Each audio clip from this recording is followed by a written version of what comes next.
జిలేబీ చేసుకుందామా? అయితే గిట్స్ వాళ్ళు ఇచ్చిన ఉంటుంది కదా ఇన్స్ట్రక్షన్స్, దాన్నే ఫాలో అవుతున్నా. కాకపోతే ఇక్కడ 300 grams అన్నారు కానీ నా దగ్గర ఇప్పుడు 300 అది మెజరింగ్ కప్ లేదు.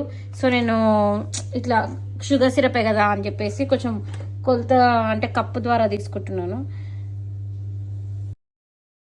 దీంట్లో మనం వాటర్ పోసుకోవాలి.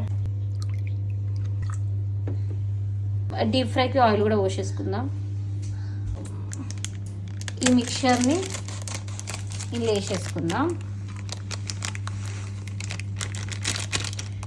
దీంట్లో వాటర్ వేసుకొని పల్సగా చేసుకోవాలి. లంప్స్ లేకుండా ఫస్ట్ ఇట్లా చూసుకొని నీట్గా కలిపేసుకుందాం. లంప్స్ లేకుండా మనమైతే కలుపుకొని ప్రయత్నం చేస్తున్నాము.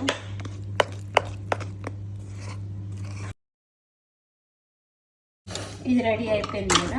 ఇదేం పాకం రానవసరం లేదు, బట్ మంచిగా కరిగిపోవాలన్నమాట. నాకైతే డౌటే.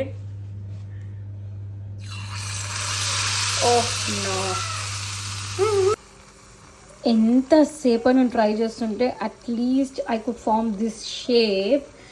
I ruined everything. Look at this. Look at this. Finally this is happening now. So flip this. Let it get fried for some time. దీని తర్వాత దీన్ని తీసుకెళ్ళి షుగర్ సిరప్లో వేసేద్దాం.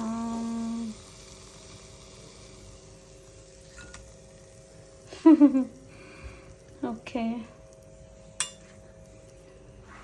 Now let me try the other one.